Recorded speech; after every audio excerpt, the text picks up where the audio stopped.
자, 여러분들 안녕하십니까. 이번 이야기는 시청자 콩님께서 찾아오셨습니다. 콩님의 이야기 바로 만나보도록 할게요.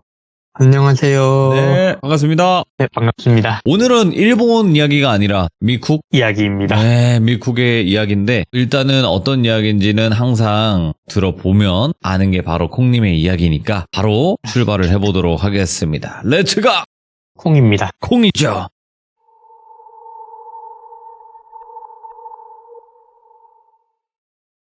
오늘 이야기는 키무라 선생님은 아니고 예전에 같이 게임을 하던 외국분이 계셨어요. 오, 진짜 어쩌다가 그냥 게임을 해가지고 친구 추가를 하고 같이 게임을 했었는데 이분이 흑인이시거든요.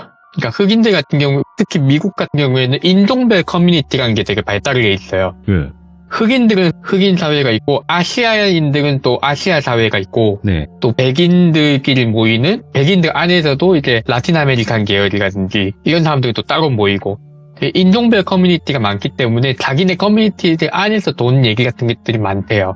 이 이야기는 제 게임 친구분이 자기가 들은 이야기다라고 해주신 건데 이 이야기에 발단이 되는 분은 남성분이에요. 예. 이분을 제임스라고 할게요. 이 제임스 씨는 약간 좋은 집이었지만은 집안 가세가 기울어서 그 판매업 같은 걸로 업종을 유지하고 계셨어요. 네. 그러다가 어느 날 할아버지가 돌아가셨다는 얘기를 듣게 됩니다. 듣게 되면서 아버지하고 가족들이 다 모여서 장례식을 치르고 밥 먹으면서 고인에 대한 얘기하는 자리를 가지는데 거기서 그런 얘기가 나온 거예요. 할아버지께서 생전에 가지고 있던 집 그건 어떻게 할 거냐. 보니까 아버지가 그 집 어떻게 할까 하고 있으니 이 제임스 씨가 선뜻 그랬대요. 할아버지가 집이 있었어요. 아버지는 너는 기억이 안 나니? 이러시니까 제임스 씨는 나는 잘 기억이 안 난다. 근데 그 집이 왜 무슨 문제가 있는 집인가? 하니까 아버지가 딱히 집에는 문제가 없단다. 네. 근데 워낙에 오래돼가지고 아버지도 거기 아니고 그 요양원 같은데 계셨으니까 이 요양원이 워낙 비싸다 보니까 그쪽으로 돈이 다 들어가서 그 집이 관리가 안 되고 우리가 형편도 좀 팍팍했잖냐. 뭐 이제 아버지 요양비 덜 나가니까는 그 집도 관리해야 되는 거 팔고 나면 우리 생활도 나아지지 않을까? 뭐 이런 식으로 얘기를 하니까 제임스 씨가 당장 팔 거 아니면은 내가 그거 좀 다듬어 볼게요 집을. 그 홈데크였나? 미국에 굉장히 큰 잡화점 같은 게 있대요.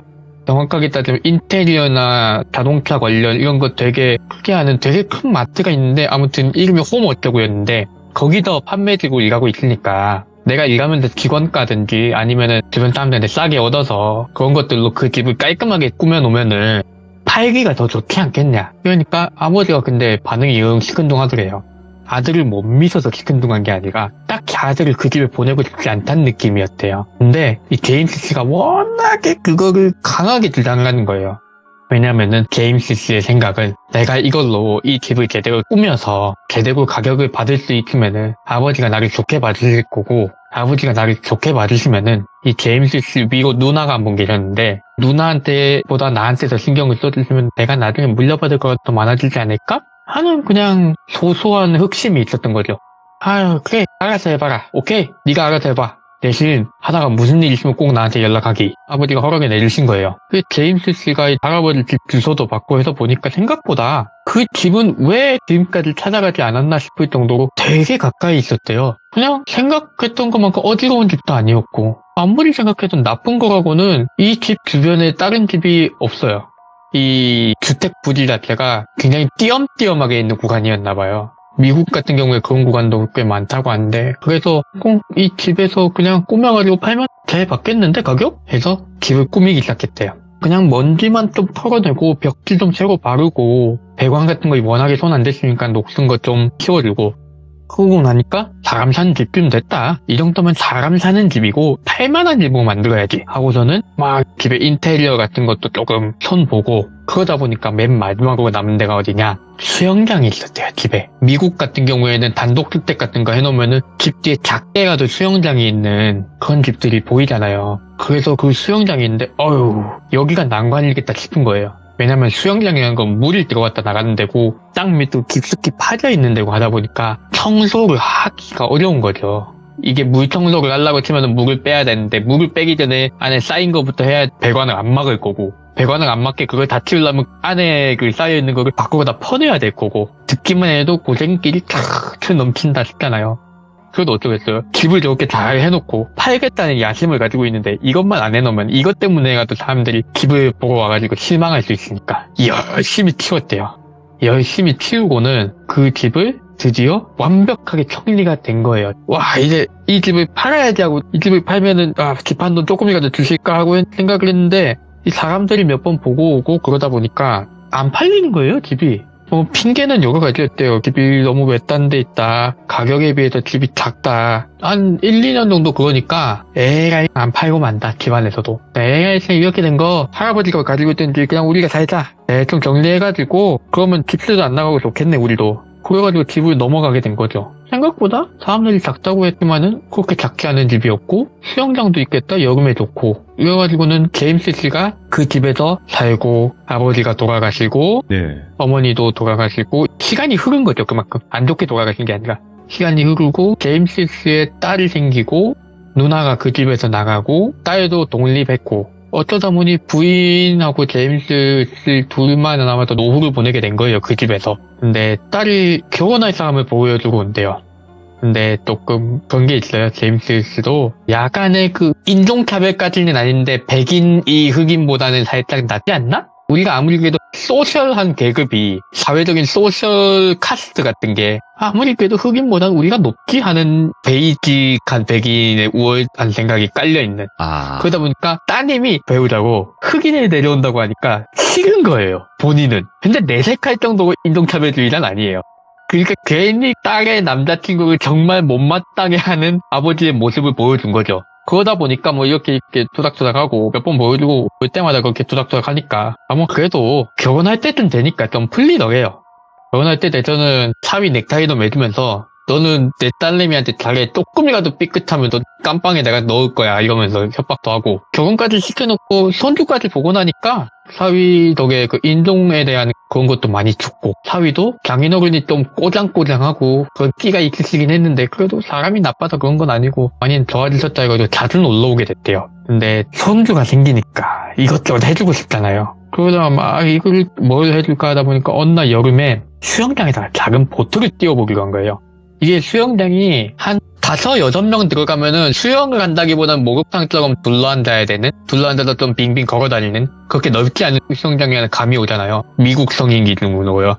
거기에 보트를 띄우기로 한 거예요. 근데 그냥 보트가 아니라 고무보트, 오리보트 이런 게 아니라 그때 손자하고 사위의 취미가 레포트였대요. 스포츠인데 이제 야외 스포츠. 그러니까 아예 분위기 띄우라고 이번 여름에는 여기다가 나무로 된 진짜 보트를 띄우자. 조그마한 한두 명 타는 보트 있잖아요.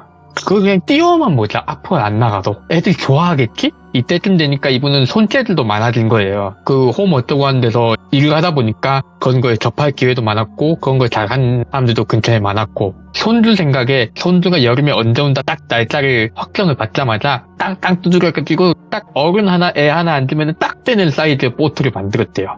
그걸 손주하고 어떻게 놀아줄까 하다가 생각난 게 손주하고 이렇게 된 거 안전교육을 시켜주자. 물에 빠졌을 때 보트가 뒤집혔을 때 어떻게 하면 되는지. 집 수영장만큼 안전한 곳이 어디 있겠냐. 수영장 크기도 얼마 안 되겠다. 사람 들어가면 어른은 발이 땅에 닿으니까 그냥 보트 뒤집어져서 뭐 어쩌고 저쩌고 상황 연출해도 그냥 한 방에 그냥 뭔 일 생기면 보트 그냥 바꿔 던져버릴 수도 있을 거고 걱정 없겠다고 그 계획을 하고 손주를 맞이했대요.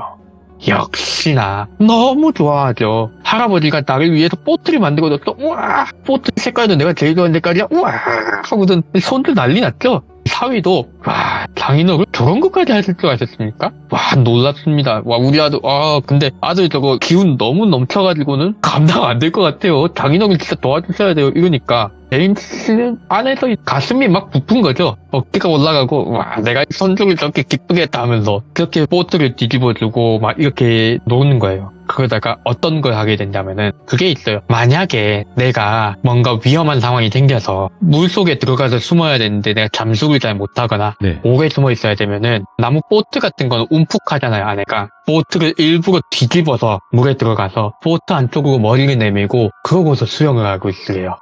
이게 원래는 전시 상황 같은 데서 많이 쓰는 방법이에요. 그렇죠. 있죠. 머리를 위로 뭐가 막 빗발치고 있는 상황일 때 보트를 위로 덮고 그거를 방패 삼아서 안에 있는 에어포켓이라고 하죠. 네. 공간이 생기잖아요. 공기가 있는. 거기서 숨을 쉬는 응급한 상황에 닿는데 애들 뭐 그런 거 그 긴박한 상황 같은 거 전쟁놀이 하듯이 훈련하면은 재밌어 하잖아요. 그러니까 와 딱딱딱 물총 같은 거 쏘면서 와 총을 쏜다 아빠가 총을 쏜다 할아버지랑 같이 보트 밑으로 숨자 막 이러면서 보트 밑으로 숨는 거를 할아버지가 먼저 보여줄게 한 거예요. 위험하니까 그래도 그 손자를 물 밖에다 내놓고 할아버지가 이렇게 하는 거야 하면서 보여주면서 보트 위에 앉아가지고 막 보트를 좌우로 흔들다가 네. 휙 하고 한쪽으로 체중을 넘겨가지고 이렇게 넘어갔대요.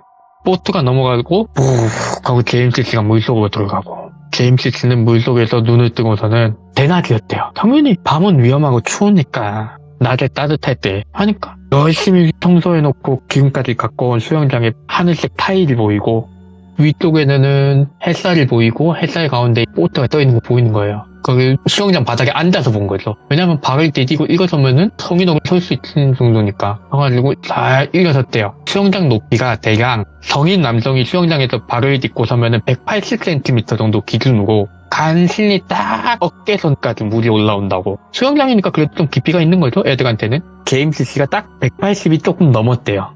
그러니까 보트 겉을 한 손으로 살짝 잡고 고개를 딱 올리면 아슬아슬하게 보트 안에 머리가 들어가는 거죠. 이렇게 딱 보여주고 보트를 딱 움직이는 걸 보여주고서는 보트를 뒤집고 짠 나가가지고 놀래켜줘야지. 보트 안으로 머리를 쓱 내밀고 바깥에 태양빛이 아니라 어두컴컴한 보트 안에 머리가 푹 나와가지고 푸아 했는데 눈을 한번 감았다 뜰 거 아니에요. 물 밖으로 나오면 뭐 눈 뜬 하트가 나오진 않으니까. 눈을 감았다 빡 떴는데 앞에 다 썩은 사람 머리가 있으니까 또 기절한 거예요. 할아버지가 갑자기 빡 하더니 기절했어. 밖에 가족도 어떠겠어요. 완전 쌩 난리가 났죠. 사위는 뛰어들어와가지고 바로 보트 뒤집고 장인어른 하고도 물에서 꺼내고 딸은 우리 아빠 어떻게 하고 손주는 할아버지가 으악 하고 쓰러졌으니까 울고 와 혼돈의 카오스 그 자체가 돼가지고는 막 난리가 나고 그날 저녁에 온 가족이 보는 앞에서 집에서 요양을 하게 된 거죠. 들어 누워서 병원이 너무 비싸니까. 네. 침대에 누워가지고 내가 이러고 있는데 이 꿈과 기절하는 그 사이에서 옛날 생각이 나면서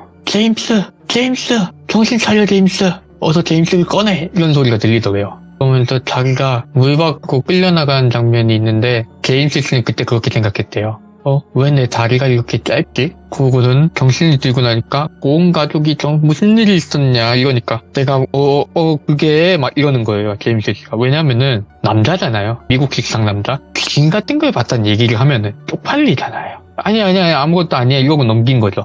그러니까 저녁에 저녁 먹고 역시 긴장해가지고 그래도 가슴이 떨리니까 위스키 한 잔 먹고 자려고 나왔는데 사위가 나와가지고 아니 수영장을 보고 있더래요. 뒤에 가서 툭 치니까 장인어른이 일어나셨어요? 그러니까 뭐하냐 수영장 보고 있지 말고 낮에 있던 일을 까먹어둬라. 내가 나이가 들어가지고 그랬나봐 그냥 헛것이나 봤나봐. 그러니까 헛것이요? 아이 그래 너라도 한번 들어봐라. 내가 어땠냐면은 하면서 얘기를 한 거예요. 물속에 들어갔는데 어두컴컴 보트 안에 들어가자마자 다 썩은 머리 같은 게 그러니까 이 사위가 저 장인어른 드릴 말씀이 있습니다 이러니까 무슨 소리 하려고. 근데 하는 말이 사실 우리 마누라가 네. 옛날에 어릴 때 이 집에 살 때 이상한 걸 봤다고 했어요. 근데 장인어른께서는 그런 거 별로 안 좋아하시고 그러니까 얘기가 안 했다고 하는데 이 집에 살 때 항상 수영장에 뭔가가 헤엄을 치고 있다는 얘기를 했어요. 수영장에? 이런 거 안 믿는다. 장인어른 들어보세요. 워낙에 단호하게 얘기를 하니까 들었대요. 근데 그게 수영을 할 때마다 집안에 빚이 생긴다는 거 안 좋은 일이 있었다. 그게 안 보이는 기간이 길어지면 길어질수록 집에 좋은 일이 생겼고 이거 심상치 않은 것 같습니다. 장인어른 지금도 그것일지 모르겠는데 저희 같은 남들 흑인들이 커뮤니티가 있지 않습니까? 거기 가면은 이런 거 잘 아는 사람도 많다. 한 번만 가서 얘기 들어봅시다. 나 오늘 장인어른 그렇게 물속에서 뻐글 하시는 거 보고 진짜 깜짝 놀래가지고는 우리 빨리빨리 보고 감사 이러니까 또 사위의 놈이 앞만 봐도 생긴 게 이게 그렇게 험악하게 생긴 놈이 딸내미 앞에서 또 보여준 적이 없었던 저런 절박한 표정을 보여주니까 마음이 울린 거예요. 그래 가자. 그래 장인어른 사위가 이렇게 부탁하는데 야 대신에 내 딸이랑 같이 가. 너 딸이랑 같이 가가지고 헛소리 하면 그 자리에서 이혼시킨다. 쫓아가면서 또 간 거예요. 가서는 그 친구들이랑 나오는데 만나보니까 사실 좀 마음에 안 들었대요. 왜냐면은 찾아간 데가 진짜 저희가 후드 밈으로만 알고 있는 그 후드 있잖아요. 거긴 거예요. 자연스럽다면 자연스럽고 당연하다면 당연한 것이 흑인 사회 커뮤니티 안에 있는 그런 주술적인 걸 아는 사람을 보러 간다니까 매우 높은 확률로 후드 안에 계시겠죠, 거주지가. 만나러 가니까는 눈치가 안 좋더래요, 애초에 처음부터. 어이씨, 깔쌈하게 생긴 차 타고 번듯하게 셔츠 입고 비그무리한 양반이 여기는 왜 왔을까? 하니까 사위가 아야야 그런 거 아니고 우리 장인어른 야야야 그러지 말고 그 아줌마 요즘 어디 사고 뭐 이런 식으로 얘기하면서 데려갔대요. 그랬더니 문을 딱 열었는데 문을 딱 열자마자 들린 소리가 그 영어로 그대로 하면은 문을 딱 열자마자 저만 안쪽에서 쎄쎄 까댐 하면서 누가 나오더래요. 왜 할마씨가 쎄쎄 까댐 이러면서 나와가지고는 딱 보더니 사위를 보고 제임스를 보고 한 말이 Get out 이러는 거예요. Get the fuck out, get the fuck out of my house 이러면서 쫓아내더래요. 이러니까 일단 제임스 씨가 나갔는데 정신 나간 할망구 왜 저러냐? 사위야 여기 맞아? 이러는데 사위가 표정이 매우 안 좋대요. 저 할머니가 저러는 건 딱 한 번밖에 못 봤는데 잠시만요 제가 먼저 얘기하고 나올게요. 혼자서 똑똑똑하고 들어가니까 그거는 조용하더래요. 한참 조용하더니 안에서 막 욕이 왔다 갔다 하고 슬랭이 왔다 갔다 하고 밖에서 제임스 씨는 야 딸아 너 사위가 원래 좋은 사람인 거 알았냐? 사위 너한테도 막 해코지라고 그러진 않지? 하니까 전혀 안 그렇다고 저렇게 욕하는 거 나도 처음 들었다. 생전 욕이란 거 못한 사람인 줄 알았다. 한참 있다가 들어오래요. 그 할머니는 안쪽에서 계속 궁성궁성 하고 있고 제임스 씨를 딱 보더니 그 사위분 이름을 요한이라고 할게요. 네. 이 할머니가 요한 씨를 가시면서 당신 요한이 여기 후드 살 때 얼마나 주변 사람들한테 좋은 인상을 줬는지 아느냐. 요한 때문에 당신이 이 집에 지금 다시 들어올 수 있는 거니까 요한한테 나중에 잘하라고 엄포를 놓고서는 막 주술도구 같은 거 들고 오더래요. 이상하게 생긴 돌멩이하고 되게 말라붙은 뭔가 알 수 없는 길쭉한 것 또 기괴한 해골 같은 그림이 그려진 거울? 그런 걸 막 들여다보면서 아주 나쁜 게 당신 가족 주변을 맴돌고 있다. 당신 가족 주변에 맴돌고 있는데 오래된 거야 이거 오래됐어. 이러더니 딱 그거더래요. 이거 없애고 싶으면 돈 많이 줘야 될 텐데. 그러니까 아니 그게 뭐 어떤 위험한 건데요. 어떤 위험한 건지 들어야지. 나도 돈을 선뜻 낼 거 아니냐. 다짜고짜 나도 내가 헛것을 본 건 맞는데 내가 헛것에 대해서 그 비용을 지불할 이유가 뭐 있냐. 그러니까 그 할머니가 끄덕끄덕 고개 들면서 그럴 줄 알았어. 이 딸이랑 손주가 다 죽어도 그런 얘기 할게요? 그러니까 뭐라고요? 이거 그냥 두면은 이번 대회는 쉽게 안 넘어가. 이번 대회는 네 딸도 뒤릴 수도 있고 네 손주도 줄줄이 나갈 일 수도 있어. 이거 갑자기 분위기가 험악해진 거예요. 가족 가지고 막말하지 말라고. 근데 이 할머니가 단호해요. 막말? 막말? 나가시던가. 나 장담 하는데 오래 못 넘길 수도 있다고. 진짜 위험한 거라고. 이거 그래도 우리 쪽하고 어떻게 방식이 비슷한 거 같으니까 내가 처리를 할 수 있어도 나 여기서 당신들 안 하겠다 하고 나가면은 요한이 다시 들어와도 안 들어질 거라고. 그러니까 이제 망설여진 거예요. 근데 요한이 주머니에서 현찰을 딱 꺼내드려요. 할머니 이 정도면 돼요? 그러니까 야 너 그 돈 어디서 나서? 제가 따로 모아뒀던 거예요. 원래 제 차 바꾸려고 했던 돈인데 이걸로 돼요? 하니까 그 할머니가 표정을 깨끗하면서 됐어 안 받아 가자 제 집으로 이러더니 대뜸 그 집으로 가재요. 네. 갔어요. 가서 집을 쓱 둘러보더니 수영장 주변을 쓱 둘러보더니 하고 수영장에 침을 뱉더래요. 저건 데다가 숨겨놨으니까 찾기가 쉽지가 않지. 이러더니만 전화를 해가지고 여기 공사비 줄 테니까 너 공사 나야 쓰겠다. 우리나라 말로 치면 이런 식으로 말을 했대요. 그랬더니 뭐 건장한 흑인 라틴 사람들이 트럭을 타고 와가지고는 뭘 들고 왔나 했더니 오한마하고 곡괭이 같은 걸 들고 왔네. 다짜고짜 수영장 문을 다 빼래요. 수영장 문을 다 뺏었대요 제임스가. 그랬더니 할머니가 아까 말했던 그 주술도구 같은 거 거울 같은 걸로 막 빛을 비춰보고 그러면서 삐쩍 마른 뭐 길쭉한 거 그것도 막 이렇게 휘젓고 알 수 없는 말을 막 하더니 어딘가를 딱 찢더래요. 깨가고 부수하고 깡 부쉈대요. 부수다가 중간중간이니까 그만 하는 거예요. 그만하고 자 제임스 씨 이리 와봐요. 그러더니 조그마한 곡괭이 들더래. 안에 지금 뭐가 있을 건데 댁이 깨야 돼. 주술을 받은 게 당신 가족이고 당신이 이 집에 지금 제일 어른 그러니까 집안을 책임지는 입장이니까 당신이 깨야지 이 저주가 완전히 와해가 되는 거야. 원래 이런 건 남이 손을 대가지고 깨주면 반푼이밖에 안 돼. 뭐 이런 식의 말을 했대요. 모르겠다가 그냥 깼대요. 아이고 씨 내가 돈 쳐발라가지고는 깔아놓은 타일 다 망가졌네 하고는 깡깡 깨는데 깡깡깡깡 했는데 느낌이 이상해. 단연간의 이 홈 인테리어 쪽으로 잔뼈가 굵고 포트 만든 시점에서 눈치채셨겠지만 손재주가 있는 이 제임스 씨의 손끝에 닿은 느낌이 돌, 흙, 돌, 흙, 돌, 흙, 쨍그랑 이런 느낌이 돼요. 글로 표현하면. 응? 돌흙, 돌흙, 돌흙. 쨍경, 이거 느낌이 다른데? 뭐 깨지는데? 깨졌어? 깨졌으면 됐어. 나와봐. 하고선 그 할머니가 삽하고 이렇게 해가지고는 파냈는데, 토기로 된 항아리가 나왔대요. 우리나라에서 만드는 항아리처럼 유약 발라가지고 그때가 번들번들한 게 아니라 아프리카식 항아리, 그것도 조금 문명화가 안 된 부족들이 쓰는 느낌의 항아리라고 하면은 이미지 상상이 편하실 거예요. 유약 같은 거 안 말고 그냥 말 그대로 흙 자체를 그냥 붙여서 만든 그런 항아리가 나온 거예요. 나왔는데 그 할머니가 이렇게 예쁜 항아리를 가지고 이렇게 나쁜 일에 써먹다니, 같은 동족이지만은 참 싫다. 항아리를 꺼냈는데 항아리 안에 엄청난 양의 머리카락하고 되게 쪼그라든 무언가가 있었대요. 할머니가 그거를 곱게 천에 싸가지고는 가자 하고 저는 그걸 들고 어디론가 가더래요. 집 근처 가장 가까운 곳에 뭔가 태울 수 있는 공간에 가서 그걸 곱게 다 태워버리더래요. 태우면서 또 뭐가 이렇게 알 수 없는 언어로 주문을 외우고 끝이 났다 이러는데, 그러면 그게 뭡니까 하니까 제가 그 주술에서 쓰인 물건을 칭하는 단어를 까먹었는데 우리나라에 아주 비슷한 게 있다는 얘기를 들었어요. 예. 그래서 우리나라 걸로 얘기를 하면은 그게 연매인 거예요. 아, 예. 그런 거에 가지고는 이게 누군가가 의도적으로 거기다가 만들어서 예. 어린아이가 안 좋게 된 그런 걸 만들어서 넣어놓고 세탄이라고 또 하죠, 우리. 그거를 넣어서 저주를 했는데 이 저주가 당신 가족들을 복을 빼앗아가고 안 좋게 몰락시키고 싶어 한 거야. 이 저주는 오래 갖고 질척질척하게 날라붙는 저주라서 천천히 집안을 갉아먹는다.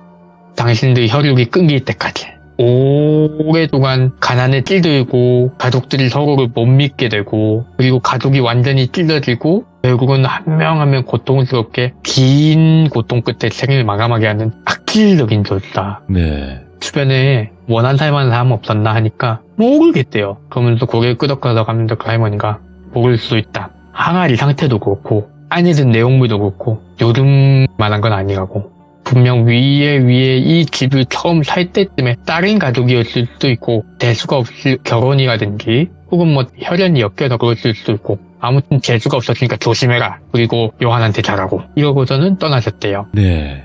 제임스 씨는 그 뒤로 대부분의 시간을 좋게 보냈대요. 좋게 보냈다는 의미가 정말 집안이 좋아진 거예요. 딸과 사위의 사업이 잘 되고, 본인이 연금도 쪼개놓은 거 뭐 이런 걸로 투자한 주식이 잘 돼가지고 말년에 제임스 씨도 돈을 많이 벌고, 오. 그러고서는 이 제임스 가는 분이 아내분이 건강이 안 좋아졌대요, 어느 날. 그래가지고 병원에서 요양을 가고, 그때는 뭔가 집안이 좋아지면서 돈이 생겨서 병원에서 요양을 갈 수 있게 됐어요. 네. 병원에서 요양을 가고 아내분이 어느 날 자꾸 아시게 돼요. 숨을 거두시게 됐는데, 네. 숨을 거두시고 나서 조용히 혼자 그 집으로 돌아와서 술을 마시면서 수영장을 바라보고 있었대요. 네. 근데 수영장 한 귀퉁이의 그림자, 일렁일렁하는 그림자에서 팔 하나가 쑥 올라오더래요. 팔 하나가 쑥 올라와서 수영장 겉에를 잡고 고개를 반쯤만 쓱 내밀더래요. 그러면서 하고 웃더니 사라지더래요. 제임스 씨가 그걸 보고 기절할 듯이 넘어갔다가 요한한테 물어봤대요. 이게 뭐겠냐 하니까 모르겠다. 분명히 완전히 없애졌다고 했는데 너무 깨름직하니까 집을 팝시다. 와, 하고 마지막으로 결국 그게 어떻게 된 일인지는, 왜냐하면 그때는 그 주술사 할머니는 이미 세상 사람이 아니었었대요. 아, 네네네. 이 사건 이걸 해결했을 때도 노년이셨으니까 거기보다 훨씬 시간이 지났으니 이미 이 세상 분이 아니신 거죠. 그러니까 더 이상 물어볼 데가 없으니까 결국 그 집을 그냥 팔고 아예 그 동네를 떠나셨다고. 예. 이렇게 이 이야기가 마무리가 됩니다. 야, 끝난 줄 알았는데 끝난 게 아니네. 결국은 그게 테마가 된 건지 아닌지도 모르신대요. 예. 이 얘기를 해준 그 같이 게임하던 게임 친구분이 예. 원래 흑인 사회가 생각보다 이렇게 주술 이런 거에 민감하다고, 이런 얘기 자주 한다, 뭐 그런 식으로 해서 얘기를 들려주신 거를 제가 가져와 봤습니다. 이게 저주에 관련된 이야기들은 공님께서 굉장히 좀 여러 가지 들려주시긴 했지만 조금 끈질긴 것 같아요. 의미 자체가 저주라는 게. 그런 것 같아요. 네, 왜냐면 쉽게 해결되면 저주가 아니잖아요, 사실상. 그쵸. 네. 아무래도 저는 이 이야기를 처음 들었을 때가 생각이 나는데, 네. 처음 들었을 때가 하필 혼자서 편의점 알바하고 있을 때 예. 그때 당시 노트북을 챙겨 다녔거든요. 네네. 노트북으로 그 게임이 좀 온라인 게임 같은 거는 플래시 게임에 가까운 형태여서 네. 외국 사람들도 그렇게 듣다가 거의 야밤에 진짜 큰일 났습니다. 그때. 근데 겁이 없으실 것 같은데, 콩님? 전 정말 완벽한 쫄보 그 자체거든요. 아, 그래요? 근데 저희 방송을 또 어떻게 알게 되셔가지고. 너무너무 감사드리고, 콩님 오늘 이야기도 너무 잘 들었습니다. 감사합니다. 네, 감사합니다. 네. 좋은 밤 되세요. 고맙습니다. 자, 이번 이야기는 시청자 콩님께서 찾아오셨습니다. 오늘 콩님이 해주실 이야기 바로 만나보도록 할게요. 여보세요. 콩님 안녕하세요. 안녕하세요. 네, 아이고 늦은 밤까지 기다려주시느라고 정말 고생 많으셨습니다. 저도 이야기 듣고 있었습니다. 아이고 어쩌다 보니 오늘은 일본 쪽이 아니라 중국 이야기가 될 것 같아요. 네, 네. 그쪽 이야기로 해보려고요. 근데 키무라 선생님께서 겪으신 중국 이야기인가요? 키무라 선생님께서 겪으신 이야기입니다. 그렇죠. 네, 알겠습니다. 그럼 바로 출발을 해보도록 할게요. 렛츠가! 콩입니다. 콩이죠.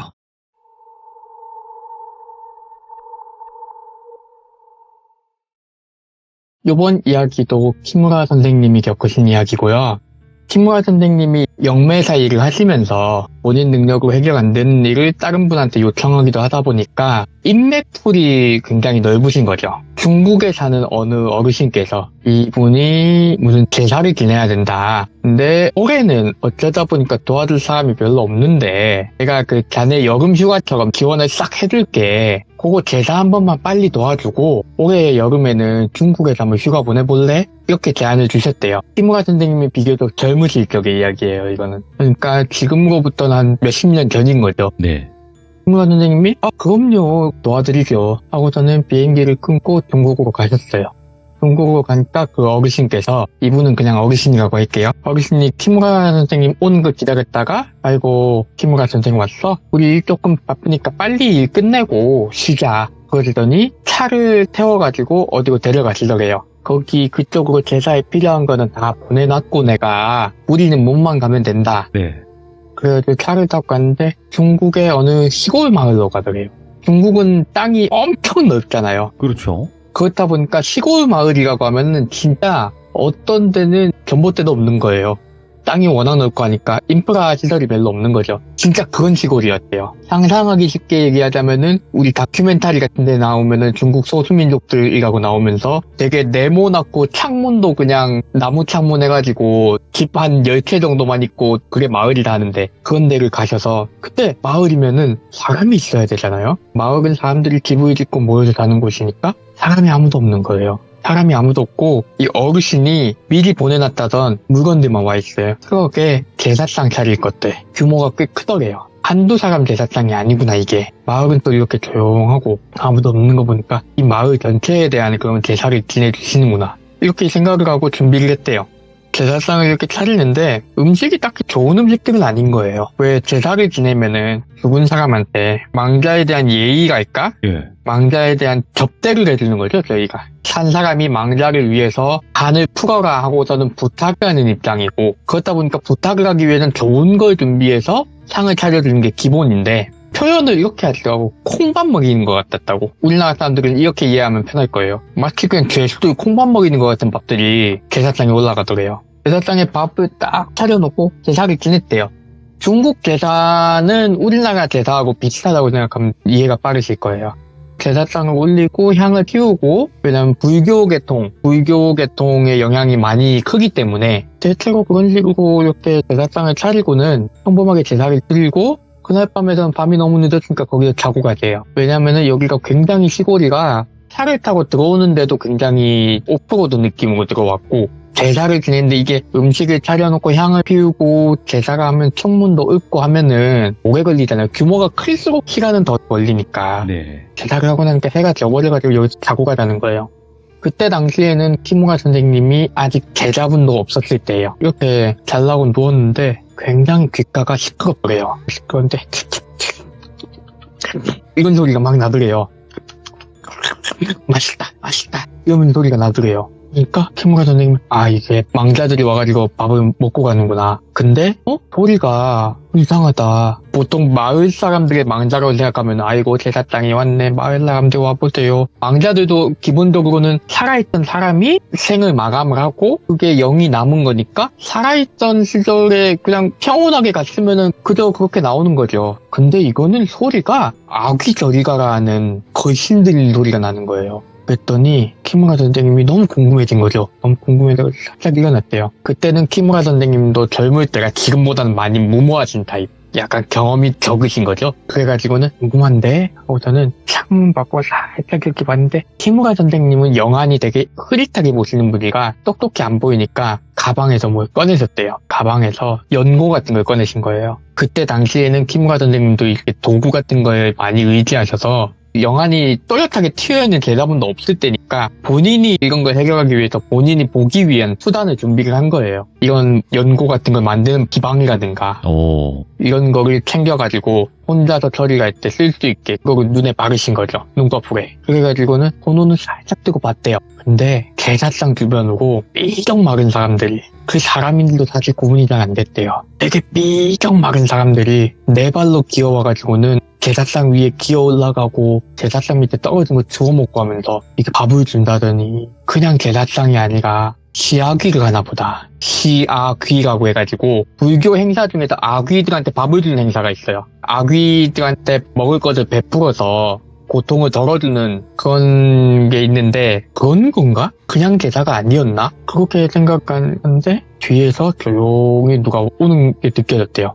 아이고 선생님 일어나셨나 보다 하고 저는 뒤로 고개를 싹 돌렸는데 어르신이 아니야. 어르신이 아니라 밖에 있는 분들하고 똑같은 영가 하나가 고개를 뚝뚝뚝 꺾으면서 쳐다보면서 너는 왜 멀쩡해? 너 우리 보여? 너 우리 보이는구나 하더니 갑자기 달려들어서 키무라 선생님을 막 물어뜯더래요. 빨리 우리를 놔달라고. 야 여기 우리를 보는 놈이 있다 이러면서 막 소리를 지르더래요. 그러더니 밖에서 게살짝 먹던 그 영가들도 다 이쪽을 쳐다보더니 키무라 선생님한테 달려드는 거예요. 달려들어서 우리를 빨리 놔줘라. 우리 여기도 너무 오래 고통받았다. 놔줘라 이러면서 막 물어뜯더래요. 키무라 선생님이 이러면서 그냥 어떻게도 못하고 그냥 물어뜯기고 있는데 그 어르신이 그제서야 오셔가지고는 에이 정신머리 나간 것도 아직도 정신을 못 차리겠어 하면서 막 소금 뿌리고 부적 사방에 붙이고 하면서 급하게 영가들을 쫓아내더래요. 그 다 쫓아내고 나서 키무라 선생님이 더더더더 떨고 있는데 그 어르신이 가까이 와가지고 에이그 호기심이 있어도 조심해야지. 아직 젊어가지고는 궁금한 걸 잘 못 참는구나. 에휴 키무라 선생님 그럴 수 있어. 아이고 와봐라. 에이그 멍 다 들었네. 몸을 보니까 이빨에 물어뜯긴 자국이 멍이 엄청나게 들어있는 거예요. 키무라 선생님이 놀래가지고 저기다 뭡니까? 그냥 제사가 아니었습니까? 아이고 그래도 밤 늦게는 얘기하지 말고 낮에 되면 내가 어찌 된 일을 가르쳐줄게. 그리고 온 김에 이렇게 된 거 그러면은 키무라 선생 좋은 경험 하나 하고 가자. 어디 가도 함부로 못할 경험인데 우리 같은 사람들한테 큰 도움이 되는 경험이다. 뭐 기연이라고 생각하고 가보자. 하고 저는 그날은 어떻게 꾸역꾸역 잠을 주무시고 아침 일찍 준비를 해서 차에 타는 게 아니라 마을 뒤로 산을 올라가더래요. 산을 올라가면서 얘기를 하시는 거예요. 마을이 원래 좀 그렇게까지 폐허가 될 만한 마을은 아니었다. 근처에서 사람들 농사도 짓는 데도 있었고 사람도 꽤 많이 모여 살았는데 저 마을에 그 부인이 하나가 있었는데 이 부인이 외지에서 결혼을 해가지고 이리로 들어왔다. 아무래도 마을 사람들이 몇 안 되다 보니까 부인을 외지에서 데려오는 것도 그렇게 드문 일도 아니었고 근데 이 부인이 부부관계를 아무리 해도 자식이 안 생기더래. 아이고 그래서 어쩌겠어. 자식이 생길 때까지 노력을 했지. 노력을 해서 결국 자식을 낳았어. 근데 아이고 자식을 낳았는데 딸내미네. 아무래도 옛날 몇십 년 전이다 보니까 남아 선호 사상도 강하고 시골 같은 경우에는 남아를 더 선호하는 이유가 남성은 이제 크면은 노동력이 되잖아요. 사회 구성원 중에서 힘을 써주는 노동력이 되고 돈을 벌어오는 가장의 입장이 되주니까. 근데 그런 걸 기대했는데 딸이 나왔으니까 1차적으로 실망을 했고 거기다 딸이 나왔는데 에그머니? 애기가 뭔가 이상해요. 이상하다? 애가 앞을 못 보는 것 같대요. 애기가 선천적으로 눈이 안 보이는 거예요. 그래가지고는 집안에서 난리가 났대요. 며느리라고 데려온 게 자식도 제대로 된 자식을 못 낳고 남편도 누가 이런 거 낳으겠냐고 이렇게 막 가다가 어느 날 자고 일어났는데 애가 없어졌더래요. 애가 없어져가지고는 막 찾으러 다녔대요. 이 여자가 막 찾으러 다녔는데 결국 못 찾으니까 울면서 집으로 돌아온 거죠. 몇 날 며칠 울고만 있었대요. 집안일은 안 하고. 그러니까 막 남편이 두들겨 패고 또 시부모가 두들겨 패고 이럴 거면 나가라고 하고 그렇게 거짓골을 낸 거예요. 그래가지고 집안에서는 다른 여자를 들이내 만회하고 있고, 근데 이 여자분이 반틈 폐인이 돼가지고 돌아다니다가 어느 날 밤에 남편이 술 마시는 자리에 떠드는 걸 들은 거예요.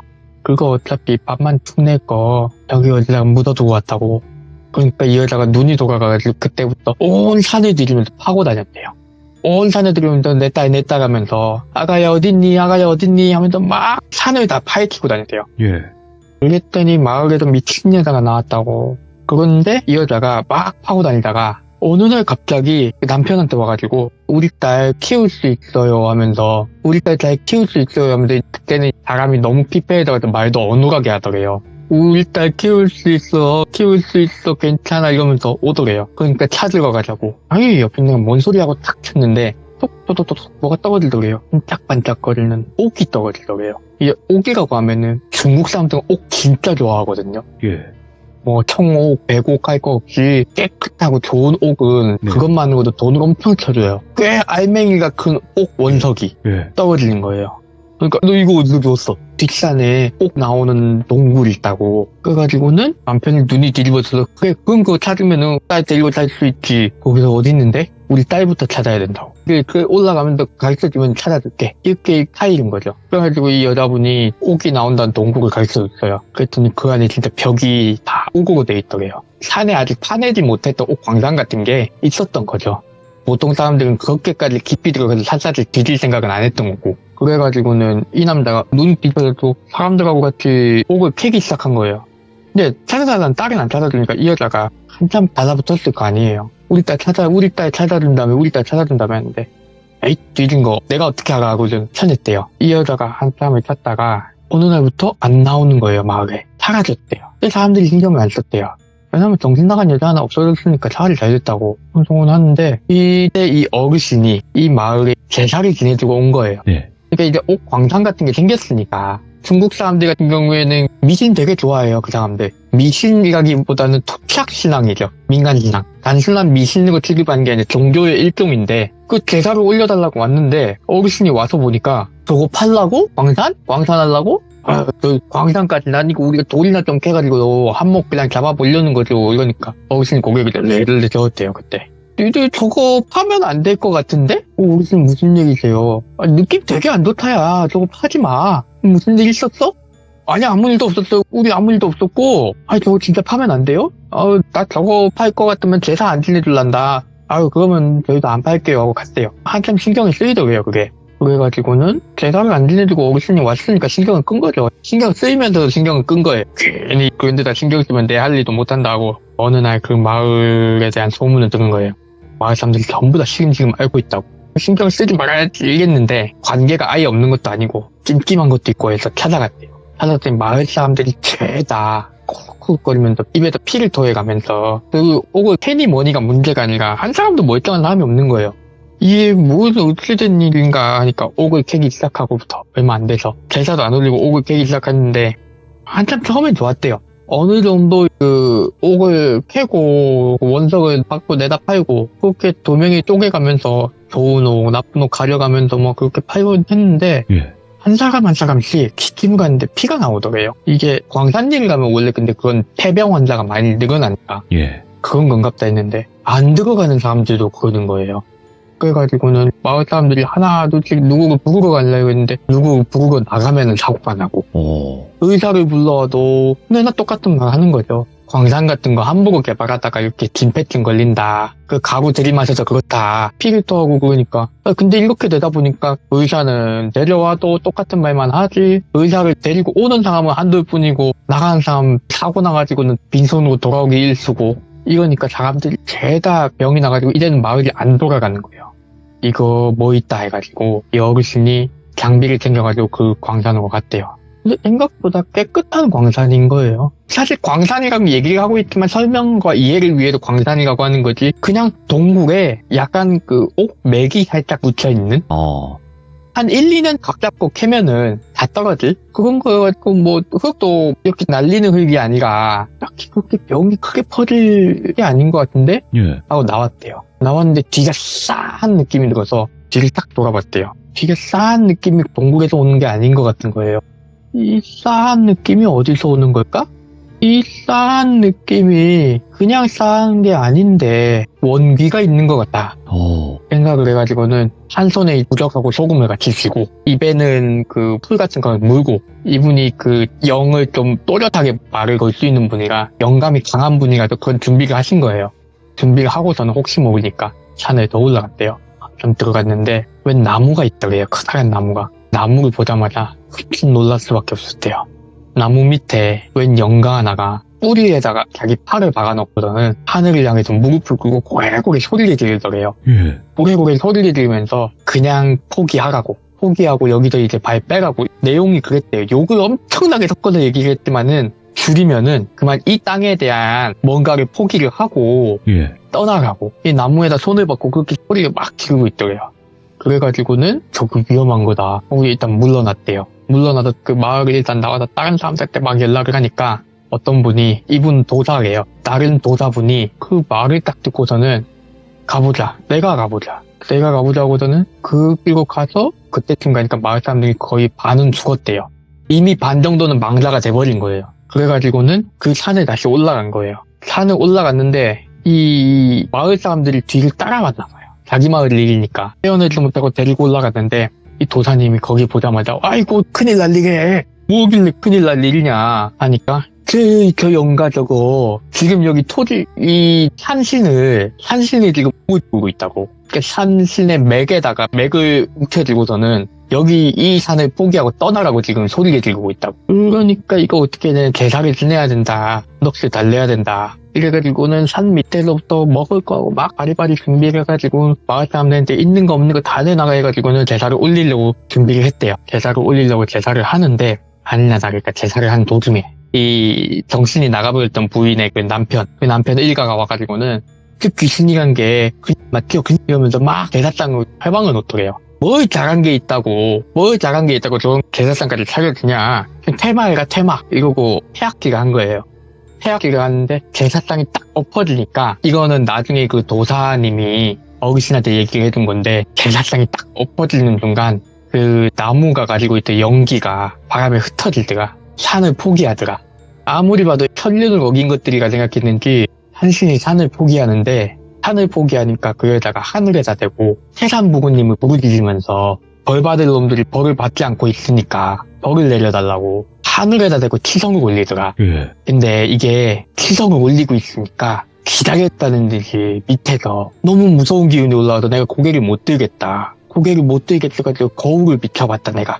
이게 절을 가려고 납작 엎드려서 절을 가면은 사람이 무릎을 꿇고 손을 이렇게 하고 고개를 쳐박고 있잖아요. 그 상태에서 진짜 그 어정쩡한 자세 엉덩이만 살짝 들어가지고는 품에 있던 거울을 가지고 엉덩이하고 다리 사이를 빼꼼 보신 거예요. 빼꼼 봤는데 차사라고 하죠. 저승사자 지금 오 몰려와가지고는 산 사람들 멱살을 잡고 끌고 가더래요. 산 사람들 멱살을 잡고 끌고 가는 거 보고서는 답도 없겠구나 이거. 이거는 내가 어떻게 할 수 있는 게 아니고 이미 본인들 명줄이 저기 명부에 넘어갔구나. 살생부에. 이거는 되게 구제할 방법이 없다. 그래가지고는 어르신한테 왕씨 포기하고 그냥 내려갑시다. 그 왕씨하고 포기하고 내려가셨대요.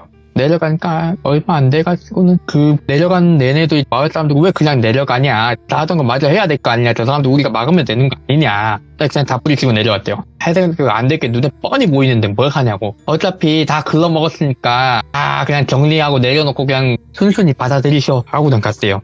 그리고 한 몇 년쯤 지나니까 진짜 그 마을에 사람이 한 명도 없어진 거예요. 한 명도 없어지니까 이제 이 어르신하고 그 도사님이 그대고 놔두면 마을 그거 악취될 텐데 우리 그냥 제사나 지냅시다. 딱히 그냥 그 뭐랄까 곱게 제사 지내주지 말고 죄인들 있는 데라고 생각하고 그냥 대충 밖으로 나오지 말라고 제사나 지내보자 하고선 그 제사법을 차리기 시작했대요. 그래가지고는 이렇게 된 얘기다 하고 키무라 선생님한테 얘기를 하면서 그 산에 나무로 데려갔은 거예요. 그렇게 되고 나니까 알겠더래요. 죄인이 돼가지고 이 땅에 묶였구나. 그러니까 법을 받아가지고는 정해진 수명이 되기 전에 이미 차사들한테 찍혀가지고 네. 목숨들이 끊어졌는데 아직 저승으로 갈 때가 안 됐는데 끊어버린 거예요. 살아봤자 악업만 쌓을 것 같다고. 그래서 저승에 갈 날까지 거기도 고통받고 저승에 가선 또 거기도 따로 심판을 받아야 된대요. 그런 사람들은. 그렇게 얘기하면서 여기는 그러면 아주 그냥 악지 중에 악지 아니냐. 그렇게 악한 영들이 모여있으면은 그래 근데 저 봐라 하고 나무를 가르치는데 나무에서 여자 영가 하나가 산을 쓰다듬으면서 그러니까 말 그대로 자기가 앉은 자리에서 땅바닥을 쓰다듬는 거예요. 산을 쓰다듬으면서 노래를 가고 있더래요. 한참 노래를 가면서 뭐 강산아 강산아 흐르는 강산아 가마우리가 생선을 물어오면 우리 그거 같이 구워 먹자 뭐 이런 식으로 되게 동요 같은 노래를 불러주고 있더래요. 그래서 그게 뭡니까니까 저기 밑에서 벌 받는 놈들 다 가고 나면은 이 자리는 누구든지 채워야 될 거 아니냐. 그 여자가 산신이 되겠지. 그럼 덕을 쌓지도 않았는데요 하는데 덕은 쌓았잖아. 자기가 직접 죽이고 저주할 수도 있었는데 예. 안 했잖아. 끝까지 그래도 자기는 도리를 다했지. 자기는 끝까지 산신한테도 포기하라고 포기했다마는 끝까지 원을 풀어달라고 하늘에다 부르짖었지. 자기 손으로 직접 안 했잖아. 그러면은 보상이라도 받아야지. 이러면서 그 여자가 산신이 되고 나면은 그때서야 여기는 다시 사람 들어가서 살 때 될 거다. 이런 식으로 얘기를 했다고 하더라고요. 예. 그러면서 이 얘기가 마무리가 되었고요. 약간 여담 같은 건데 네. 중국 같은 경우에는 저승사자 같은 게 우리나라 민간신학이나 무속에서 생각하는 것보다 훨씬 더 정치적이에요. 이 어떤 정치적인 의미냐면은 인간 사회의 정치에 따라 이런 게 아니라 네. 염라대왕도 바뀌어요. 저승사자도 바뀌고. 고정이 아니다. 네. 실제로 여러 가지 설화에서 덕이나 업을 쌓은 사람한테 자리를 물려주고 간다든가 저승의 관직이 남으면은 네. 빈자리에 좋은 사람이 가서 채운다든가 관직으로 취급을 하기 때문에 그런 이야기들이 많다고 하더라고요. 오늘 콩님의 이야기가 말 그대로 중국 폐마을 제사 이야기잖아요. 네. 예, 근데 그 예전에 들어봤을 때 중국 저승사자는 좀 모습도 좀 무섭게 생겼더라고요, 보니까. 표현이 되게 지방마다 다르기도 하고 예, 그 하얀 저승사자도 네. 있고 검은 저승사자도 되게 있고, 그죠? 그냥 신선같이 나오시는 분들도 있다고 하고 오, 예. 어디서는 저승사자가 판관옷을 입고 나온다고. 지방마다 다른가 봐요. 아무래도 워낙 넓다 보니까. 아, 근데 모습이 정형화되어 있진 않는 것 같아요. 우리나라도 표현되는 것만 그렇지만 뭐 가족의 모습으로 나타날 때도 있는 거고. 그쵸. 염라대왕이라고 저승에 계시는 10명의 대왕님들 중에서 제일 우리가 익히 알고 있는 게 염라대왕이잖아요. 네. 중국에서는 염라대왕 표정이 그 찡그리고 있는 표정이 네. 화를 내는 표정이 아니라는 얘기도 있어요. 오. 화를 내는 게 아니라 울고 있는 표정이래요. 그게 심판받으러 오는 것들이 가엾어가지고 그럴 수 울고 있죠. 있는 표정이란 얘기도 있대요. 콩님 덕에 진짜 또 뭔가 그 흥미로우면서 소름 끼치고 또 재미나면서 또 여러 가지 무서운 내용까지 포함되어 있는 이야기들을 자주 듣잖아요. 근데 네. 콩님께서 이렇게 또 이야기를 들려주시니까 이런 느낌을 전달을 해주시는 것 같아요. 너무너무 감사합니다, 정말. 아유, 아닙니다. 네, 콩님의 이야기는 항상 레츠가 콩이고 또 많은 분들이 콩님의 이야기 좋아해 주시니까 항상 아시죠? 파이팅 하시는 거! 네, 고맙습니다. 고민도 화이팅입니다. 네, 저도 파이팅 하겠습니다. 좋은 밤 되세요. 네, 고맙습니다. 네. 자, 콩님의 이야기는 저희 채널에 돌비콩이라고 검색하시면 굉장히 많습니다. 그리고 중국 쪽 폐마을 제사에 관련된 이야기였는데 굉장히 흥미롭게 이야기를 전달을 잘 해주셔서 우리나라와 중국과 요런 점이 같기도 하면서 다르기도 하는구나, 이렇게 또 그걸 알아보시면서 이야기를 들어주시는 게 또 하나의 재미가 아닐까 생각을 합니다. 시청해주신 모든 분들 감사드립니다. 고맙습니다.